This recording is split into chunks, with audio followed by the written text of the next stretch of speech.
This is going to be our review of the Hankook Ion Flex Climate tyre, the EV specific tyre, all season as well, on miles, our high mileage Tesla Model 3, bit over 3 years old, 225,000 miles, he's going strong, but what about the tyres? Well, we've had these on here now since late February, so late winter when we had frost and cold mornings. We're now into June, it's currently about 25, 26 degrees here, it's warm, the car aircon's been on for 5 minutes, it's doing a wheel over the road, look. So what do we think of these tyres? Well, I'm going to give you my opinion, talk to you about what efficiency we've seen, but also I've got here behind me in our customer lounge there, Neil from Hankook himself. So I'm going to speak to him in a bit more technical detail about what goes into making these tyres. You know, can you just get any old tyre for your electric vehicle, or should you get an EV specific tyre? What goes into making them? How are they different? And then what goes into making a all-season tyre? So you don't need to change from summer to winter tyres. These are 3-star rated for snow. So if you live in a country where you have to have winter tyres, we don't have to do it here, especially on the south coast. But if you live in a country where you have to have winter tyres, you don't need to change them. These are fine all year round. So especially in the last few weeks, it's been very, very warm here in the UK, a bit of a heat wave. We've got experience of these in all seasons. What are they like? Well, let's tell you. My name's Richard, this is RSEV. Okay, one of the key questions here is how much have they worn? Because in my mind, I always picture sort of Flex Climate or all season tyres to be a softer compound, they're probably going to wear quicker. Especially the last few weeks here in the UK have been very, very warm. We haven't actually driven these in snow at all, but we did have some frosty mornings. They felt good for that, but I fear that they wear quicker in the summer. However, let me just have a look. So we've covered just over 8,500 miles now in this car, and I've got 6.6 mil on the front. It's pretty good. And on the rear, we've got about 6.2 mil on the rears. Now, in a Tesla, it's usually rear-wheel drive a bit more than it is all-wheel drive. This is an all-wheel drive example from late 2021, the long range. And if you're just cruising down the road, it just uses the rear wheel. So predominantly rear-wheel drive, we do see the rear tyres wear out a bit quicker, but we've still got 6.2 mil on the back. So they're currently wearing very well. Now, we're not trying hard with this. This is a car we use day in, day out. Done over 8,500 miles in the last 4 months with this car. But we drive it normally. We don't try and preserve the tyres or get mega efficiency, and I'll come on to efficiency in a minute. We just drive it and enjoy it. In fact, our car here, Miles, even has the acceleration boost option. So I don't say we drive it around racing everywhere, but we just use it like a normal car, commuting to work, on the motorways in long days. Tomorrow, going to Nottingham and back, I mean, that's probably a 400-mile day in itself. So that's typical of what we do. So probably a large amount of motorway mileage, but also commuting to and from home every day as well. So, talking about efficiency, what have we got? Oh, it's a bit cooler in here. So, yeah, look, 25 degrees outside today. You've seen you can get the new sort of weather feature here to show the clouds, and there's not really any clouds. So, all right, anyway, doesn't matter today. Let's go to trips. And here we've done 8,565 miles, and we've averaged 233.7 watt-hours per mile, which is as good as any time I've ever run on the car. This is everything, like I've already reiterated, up and down the motorways, winter, summer, commuting to and from work. Serge uses this car daily for everything, DIY, tip runs, everything. You know, we've got practical mats in here, sand in it. This is used for a bit of everything, not just picked up from here and put on motorway. So other Tesla owners with a Tesla Model 3, long range from 2021, late 2021, do you get about 233 watt-hours per mile as a long-term average, winter through summer? Probably about that. Let me know. It's as good as we see. That's very typical of the average I tend to get. So do I see increased energy usage because of these tyres? Nothing noticeable at all. Now, we do tend to run these tyres at 42 PSI cold. On a hot day like today, I'm just checking whether Serge keeps checking his tyres. Yeah, currently they're showing 41, 42 cold, but when you're driving them, they obviously go up a bit. So, efficiency looks good, longevity looks good, 6.6 mil still on the front, so that seems very good. I thought tyres only started with 7 mil, maybe there's got a bit more. We'll ask Neil that in a minute. Neil's a chap from Hankook, which I'll be speaking to, who's just arrived. But what do they like to drive? And now look, Hankook gave us these tyres, we didn't have to pay for them, but they said test them out on your car, we know you do a lot of mileage, let us know what you think and be very truthful. So I will be truthful. One, there is a little bit more road noise on some surfaces, and I think We only notice that because we often jump directly from one car into another. Literally be in this car, then get in another one and drive that one back, and another Tesla Model 3 long range the same. If that's on the original Michelins, maybe those Michelins are a little bit quieter on some surfaces. I'm only talking about some surfaces. Most of the time, it just feels like any other tyre. They feel absolutely fine and normal and quiet if it's a nice smooth surface, no problem at all. They're very good on those colder mornings. I remember them being particularly good and grippy, and in the wet, they're very good. So they seem to disperse the water really well. Haven't had any aquaplaning. They feel really planted in cold and wet weather. And then somewhere like this, again, just feel like any other tyre. If I was just driving this car and you said, has it got a different, all-season tyre? Is it different? I just wouldn't be able to tell you. Just feels absolutely the same and normal. I think the only thing I'd be able to pick up is maybe a slight noise change on some surfaces sometimes, but only noticeable if you go from one car to another. So to drive, they're absolutely fine, no problem at all. So in my opinion, they're good. They seem to be lasting really well and efficiency seems good. So me as a consumer, that's really what I want to know, and the price is reasonable on them. So let's go and speak now to Neil, who's from Hankook, who's kindly given up a bit of time to come in today to be interviewed, and we can talk to him a bit more in depth and he can give some more technical answers to stuff rather than me going, it's okay. Right, let's go and get him. Thank you for coming in, Neil. Really appreciate it. I know we know each other a little bit, met at a few events, and you're very good to give us a set of tyres to try out on miles there. No, it's a pleasure. It's nice to get some sort of real-world feedback on, what it's going to... Well, we've had them for 4 months now. We've done over 8,500 miles. 8,500? Yeah. It's pretty good. So we've gone from, we didn't have any snow, but we've done from pretty cold weather, end of February, now into June, 25, 26 degrees out there. So. Well, and that's the point, and one of the reasons that we'd like you to try them, because you're going to be trying them in conditions that we get most of the time in the UK. Not 25, 26 degrees, but normal weather. This is unusually warm. It is, actually. Now, I've got to admit, I was a bit sceptical, especially with the warm weather stuff, because in my mind, there must be a sort of compound to be all season, therefore they wear out quickly and all that kind of stuff. Yeah. But we've just measured them. Yeah. So we've got, there seems like lots of tread left. Yeah. So 6.6 on the front. Right. 6.2 on the back. So let's take the worst case, 6.2, mostly rear wheel drive. So 6.2. Obviously what we could do is rotate them and get more out of them. You could potentially do that. What do these tyres start off with? 8 mil. That's what I thought you said before. So I've done some calculations based on 8 mil, but 8 mil now seems quite a lot, doesn't it? 8 mil is surprisingly high. In fact, I was asked earlier what they were and I had to check in it, and I had to check it twice. Yes. But, in that particular application, based on the fact that we needed to work in snow, in ice, and in, heavy rain, that's the way we've decided to go technically to get a solution to that. So why don't all tyres have, because they don't normally have 8 mil tyres, do they? No. This is because there's Flex Climate all season, they've got to have that tread depth for snow and you need plenty other conditions. Yeah, I mean, when you're talking about clearing snow out of tread, you need a fair bit of depth. Yeah. Because if you're when you get down to much lower sort of tread depths, they will clog up a bit easier. So we designed it specifically to clear snow and to give you a bit more grip in those conditions. And when you buy tyres for off-roaders, 4x4s, they've got a lot more. Yeah. So how come if they, let's say they were the non-all-season tyres, the normal Ions, so we've tried them before, we like them as well. We did some tests, we did some brake tests, they seem to perform well.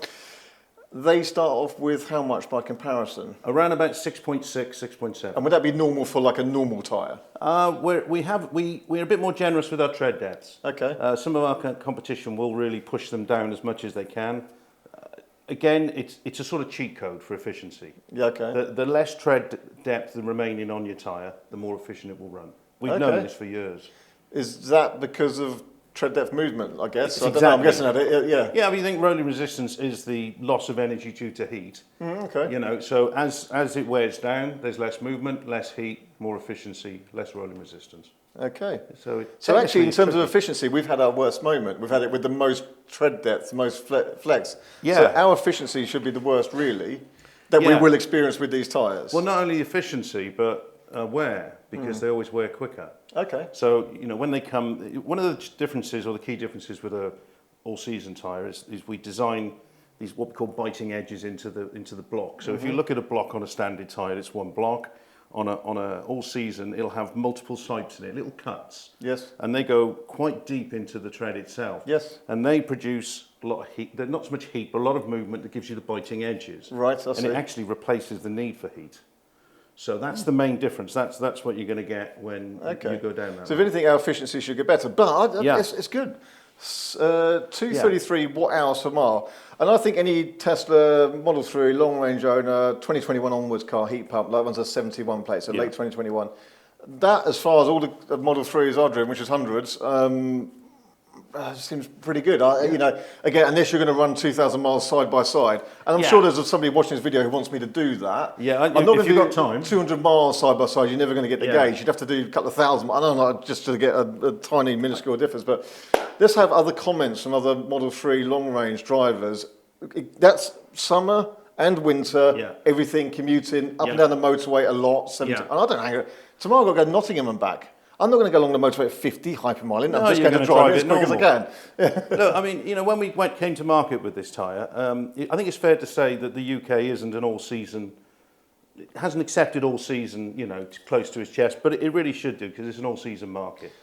Well, we don't have to have a legal requirement for winter tyres. No, we don't. But if we did, like Germany, Switzerland, those tyres are compliant with that. They are. They're compliant with the 3-peak. So they're all marked. I remember it almost was a bit more, you know, a few years ago in the Tesla owner circles that people would have a winter tyre set and a summer tyre set. But this is the one tyre set you have. It's really what we really trying to do here is to get one tyre you can fit all year round with the minimal compromise in the dry and in the warm weather. But gives you, I mean, the benefit, if it snows, the benefit is chalk and cheese. It's amazing. It will get you home. We did have we haven't had snow, but we had some cold, frosty mornings. The grip was good. And I was just saying before we come here, and I said, you told me to be honest, and if it's bad, it's bad, I'll say it. But they're good, and the efficiency seems good. The grip's good. Wet grip, cold grip. In the summer, like now, they seem fine, no problem at all. We could detect a little bit of noise on some surfaces. Serge is sat over there. You said the same. You know, some noise, but unless you're getting from one car to another, you're not going to tell. But I think that you've got to bear in mind there's a lot of depends in these answers. There's so many depends, and we've not got in the car and gone, oh, this is noisy, this is quieter. It just feels like normal. So I would encourage them to. The noise that tyre will make will depend on obviously road conditions, like all tyres, but they tend to go strangely slightly quieter when it's colder. So slightly less movement in the tread. Okay. Which is what it's designed to do. Really, so you can find grip in those colder conditions. So it's very difficult to do a comparison. Summer tyres don't have that. The tyres don't morph through the seasons. They're pretty much the same, whereas these are trying to do multiple things. Yeah, interesting. Now, what I get quite a lot of questions from viewers and customers is, can I just put any tyre on? Do they have to be EV specific? So I wanted to ask a couple of questions, just drill down into that. And I suspect if I ask you these questions, we'll get to the answer at the end of that. I might do, yeah. We'll see what happens. We'll see. But the difference is between an EV specific, a tyre designed for EVs compared to non-EVs. So Hankook's EV tyre range, the Ions. How do they optimise range and performance for EVs compared to just putting standard tyres on? Or the Hankook standard tyres? What's the difference with the Ions? Any standard. I mean, I think you start at the beginning. I suppose we're the best company to answer this because we're the only company who's come to the market with a tyre designed for an EV. So a clean sheet. Why? Well, they're heavier. They handle differently. They are more susceptible to road noise. So all these things you've got to sort of factor in. It's a lot easier to design a product for a specific use rather than try and make it for multiple uses. So what we've done is we've designed a tyre that optimised for an EV. It isn't optimised for an ICE. It isn't optimised. And they handle, I mean, and it is an example, you know, handling. So we all know the weight, they're heavier, but the weight's in the right place. It's right down the bottom. It's right underneath. Centre of gravity is much lower. Less need to roll through corners. They're usually corner flatter. So we can have much squarer shoulders. We can go to far more reinforcement of the points that we need it. We can reinforce the belt so they don't expand when you're accelerating in high performance. So the tyre doesn't have any, we call circumferential growth, where The tyre will grow. When it grows under high loads, acceleration. Like drag races used to do. They used to spin do the tyres and the tyre would go bigger. Well, see, yeah, you can always. I've never seen that on the Model 3, but yeah. You won't see it, but if you recorded it, you could see it. Yeah, okay. You wouldn't see it on a Hankook, obviously. But again, that characteristics works for braking. Okay. And if you think people know that EVs are heavy, right? And it's a negative, but it's what we got. But the way to think about it, it's not so much the static weight, it's where the weight moves as you drive, when you corner, when you brake. Yeah, because static weight would be another car with 2 or 3 extra people in it, compared to it would be the EV equivalent, but it's how the weight is in the car and how that transfers to the tyre handling. Yeah, specifically thinking about braking. So they give really exceptionally good braking in wet weather. Okay. Yeah, they do feel good in the wet, but that's, you were telling me earlier, that's a Hankook priority. We've always been braking in wet has been a Hankook thing. I don't think it's something we shouted enough about, really, because the last 3 or 4 models of UHP tyres, and certainly the Ion Evos, have always come out exceptionally well in wet braking. So is this to do with the strength in the sidewalls then? So you're talking about, like, you said the tread depths can be, the tread edges can be square because there's not as much kind of roll in the vehicle to handle. They're much wider tread areas, so if you look at the side, they'll be much squarer when they meet the sidewalls. Okay. Conventional that's square, but then what about the sidewalls? Are they stiffer, softer? How do they change? There is built-in stiffness to them, largely as a consequence of them having to carry a little bit more weight. Okay, so it tends to be a stiffer sidewall compared to a non-EV tyre then? That is something I can't answer because every single manufacturer has a different way of designing these. Okay. So there are certain manufacturers who insist on very, very, very thin sidewalls. And that's fine and it's good for ride, but you lose some of the feeling through the steering. Yeah. Okay, so you're always trying to get this balance. Yes. You don't want to go too far down one road. It gets ride handling balance, I guess. If you have softer sidewalls, the ride might be softer, but then the handling is going to be sloppy. If you have stiffer sidewalls, the handling's going to be sharper, but it could affect the ride. It's really mostly to do with handling more than ride because, a thicker sidewall will have an effect on it. Yeah. But 95%, 99% of the weight carrying capability is the tyre and the air within it. Yeah. All right. So and the size of the tyre. Yes. So it can have a small effect. The biggest difference is when you go to much thinner sidewalls, you will lose some feel through the steering and it won't be as direct. You'll turn and then it'll turn. Yeah. And that's the main. It sounds like your focus then is as you're braking, you've got that exceptional load onto the front tyres. Yeah. That the tyres remain in shape. Is that the right word? It is. I mean, the contact patch remains constant. Yes. Okay. And that's what gives the braking grip. Well, I mean, one of the things you can think of. I mean, I don't know whether we got. Well, I suppose if I look at a picture of this here, you'll find that underneath the tyre when it's constructed, there's belts and they're held at different, usually they're held at pretty much the same tension. What we've done with this is we've got different tensions of belts throughout the width of the tyre. Yes. And that just allows us to engineer a different type of ability, if you like. We talked about the stop-in circumferential growth and all these sort of technical aspects. But I mean, at the end of the day, it costs us a lot of money to design a tyre from a clean piece of paper. Yes. And you don't do these things if you don't think you have a need, but it's allowed us to do it. Okay, that's good. And so how do Hankook's tyre compounds and the tread design then strike I guess about striking a balance between noise, because noise is more sensitive in an electric car because the car inherently is more quiet. Yeah. But with grip. So tread and compound, what goes into that? Noise is a combination of tread design and compound. Okay. And then further additions you can make to reduce sort of noise vibration harshness going through into the main chassis body. So, the Flex Climates will have a foam insulator inside the tyre. They do? Okay. They do have that. Yeah. But not only in addition to that, you've got, different size blocks and you've got various channels. If you think about road noise, you wonder what it is. Well, it's a sort of a build-up of pressure under the tyre as you drive over a tarmac, and then it's released. So it's kind of like a pulsing, thrumming noise. Yeah. And there's lots of little design features you can do. Like if you look closely at the tread, you'll see these these sort of little tubes that sort of open it up, and it just allows the pressure to be released. So you don't get a build-up of pressure. So it's an incredibly technical thing. You can't just luck it. Okay. Some tribe, if you want a tyre to behave in a manner that is quiet and relaxing, you cannot just luck it. You've got to design it from step one.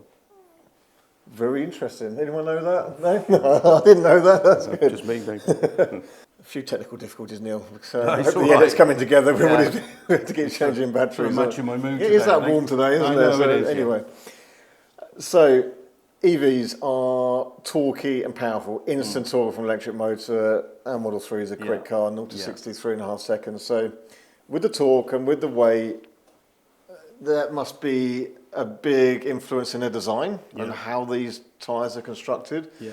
What can you tell me about that? Well, I mean, that's the crux of the matter, really, because EVs ask very different questions of their tyres to any other vehicle, because we've got this focus on efficiency, and yet we've got this focus on huge torque, instant, immediate. Yes. So we talked about the way we, look at belt tensions within the tyre and using it to optimise that sort of the way that the tyre grows. That's all very important. But really, one of the things we're looking at here is when we designed this tyre, we got 58 technical patents that we had to create to design this tyre. 15 of them were in the compound itself and mix it a high silica compound. And what silica does, the more you can get into a rubber compound, the better it is at gripping in cold weather. That's probably the most important thing you'll feel immediately. And it's also an anti-abrasive, so it actually adds life. So it's great. The problem with that, it's an absolute pain to mix.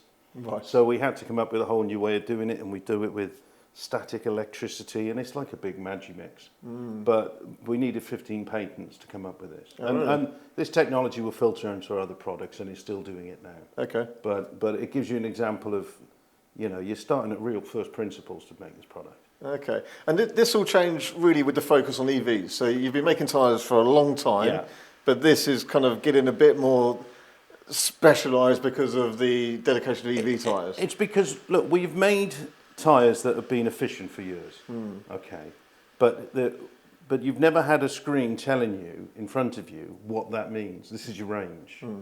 So, efficiency is very important, but it's really about convenience. So if we can make a tyre that's efficient, that gives you a range, which means you're not doing any fast charging, which is 10 times the price of charging at home. There's not just, the financial side is one side, but it's just the convenience. And let's be honest, people, they buy a new EV and they're presented with a number of battery sizes, and they're usually prepared to invest a lot of money on a bigger battery. And it costs a lot of money for a bigger battery, £5,000–6,000. And it's quite easy to give away that advantage and that investment by choosing the wrong tyre. It's incredibly easy. We see it all the time. A lot goes into it. So the last question really is, as we've been talking with the, maintaining this performance across diverse weather with efficiency, with these all-season EV-specific tyres. There's a lot of boxes to tick on this one, with these ones in particular. It's the most technically Is this about challenging. striking a balance between as many things as possible? Yeah. Without being a kind of jack of all, master of none? Yeah. I mean, it's about minimising the compromises. Okay, good way to put it. Yeah, it really is. I mean, and the more technology you put in. So generally speaking, the given perception is that, an efficient car won't grip very well. But that's not strictly true, because a winter tyre isn't efficient. But in the winter, it'll grip very well. So, when you put all these things into one product and you say, you can run it all year, summer and winter, it'll give you comparable, very good efficiency. You found it pretty much as is. No, with the I'm others. dead pleased with it, You got great wet weather performance, all these sort of things that come into play. But there may well be that one day when you could be coming home somewhere and it starts snowing, and you wouldn't even be able to put a price on being able to get home. I think that's it for my questions. We come back round to then the difference between an EV tyre and a non-EV tyre. Yeah. Can I put anything in my car? I guess the answer is we could, but there's a lot gone into an EV-specific tyre. It's that, considering the price differences are minimal, the importance of that, especially that day when you're braking in the wet, in the cold. That's what we're talking about. I think, we got a message, EV tyres on EVs. Simple as that, simple message. It's a difficult message. I think most car drivers don't think about their tyres enough. as opposed to someone like a motorcycle who always think about their tyres and been in that game for a while, but certainly cars don't. But, you know, they'll all work, but if you want your car to be maximum to the return on investment you've paid, you know, the money you paid for your car, if you want that sort of, for the car to be as good as it can be, then it's definitely a no-brainer for investment. I think that's a good way to sum it up. Thanks, Neil. Pleasure. For coming in. Some really good information there, some good technical information. So, should I get EV-specific tyres for my EV? I can see there's a lot of work gone into it. So yes, probably. And I guess you're asking me. Once you can put any tyre on, you just drive down a road on a dry day, it's going to feel like anything else. Yeah. There are going to be differences in how long they last, the compounds, the grip. And most importantly, that one time where you need to emergency brake for something, that's when it really comes into it. Is it worth saving money back? 30, 40 quid? Yeah. So it sounds like it's very much worth having an EV. And then the Flex Climate there, it seems to just do everything all year round as well. So I'm very pleased with them. I think they're great. My personal opinion, I'd say otherwise. Yeah. And it's been good to be able to test them out. So with the mileage of that car, we don't have that far to go now until we've done the same distance of the moon to Earth, or Earth to the moon, 238,000. So your tyres there should see us over that threshold. Well, it'll be the first Hankook tyres on the moon, won't it? First Hankook tyres to go to the moon. Okay, we'll go with that. Brilliant. So that's good. I hope that's been interesting and useful. Thanks everyone for watching. Make sure you stay subscribed. We'll see you in another video very soon.